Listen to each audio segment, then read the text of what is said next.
Now to an issue that's swirling around in the world's major democracies at the moment, the dangers of hackers and so-called fake news. A new report from the ASPI International Cyber Policy Centre says the internet and social media present the biggest threat. So how do we protect our system of government? Fergus Hanson is the International Cyber Policy Director at ASPI and he joins us now from Canberra. Fergus, good morning and thanks for joining us today.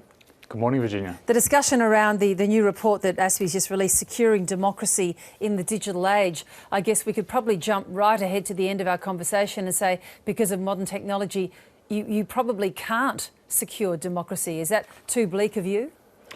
Well, I think it might be a little bit too bleak, but it definitely highlights the fact that democracy is under attack and that we need to take a number of measures to try and secure the integrity of the processes that are just absolutely integral to the system of government that we have. And that goes to defending the way that we protect our voting processes, as well as protecting the information environment, the news media that you're involved in. I'm sure the Russian hack into the US election, and we're learning a little bit more about the back channels around that too, came as a huge shock and surprise to many people. But for those of you working in this field of endeavour, you must have seen at least some tinkerings around the edges of this for some time. The questions around the integrity of voting booths in particular has been around for quite a while. I think what was the big surprise in the US election in particular was the infiltration and use of fake news, for example, and efforts to manipulate public opinion that we hadn't seen on a scale like that before. And I think that was what really took people by surprise, was the extent and the level at which this sort of order came from. The US intelligence agencies came together and agreed that this was ordered from the top of the Russian government, this influence campaign. Yeah, and an influence campaign, I guess, was something that many people didn't see coming, a much more sophisticated approach than just a straight hack. So what moves and what measures are countries successfully taking to protect and defend their democracies? Well, let me break it into two parts. I think one part of it is in protecting the voting process. So we're moving towards, for example, digital voting booths, and they've been shown to have a lot of vulnerabilities. There's multiple different ways that they can be manipulated to affect election results, and they've been successfully hacked in a number of cases, including in the US. So that's one aspect where we really need to take that change to digital processes much more seriously, and the security around that. The other is the information environment, how foreign governments in particular are infiltrating the information space in the lead up to elections and manipulating that and trying to shape that landscape to influence election outcomes.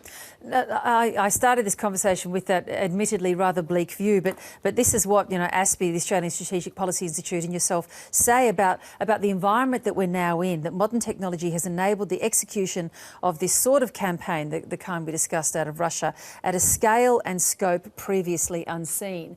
Are we ever really going to be able to digitally arm ourselves in a way where we can look at, say, for example, election processes and say the integrity has not been at all breached? Well, the confidence that the public has in the democratic processes and the security and integrity of those processes is absolutely critical to a successful election result. If you look at the United States, for example, you already see elements of the US public that are very dissatisfied with the election of the president and questioning the integrity of that result because he didn't win the popular vote. Imagine if you had a situation where was called into question whether or not the voting booths, the integrity of them, was secure.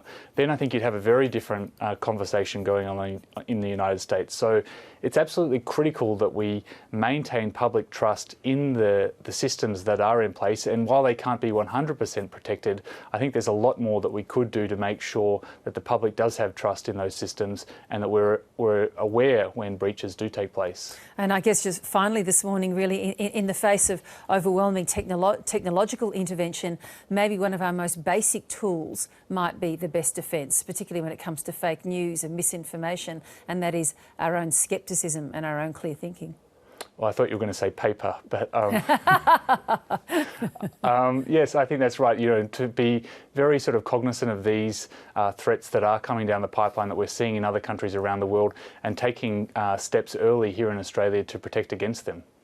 Really good to talk to you about this morning, Fergus. Thanks so much for joining us. Thank you very much for having me.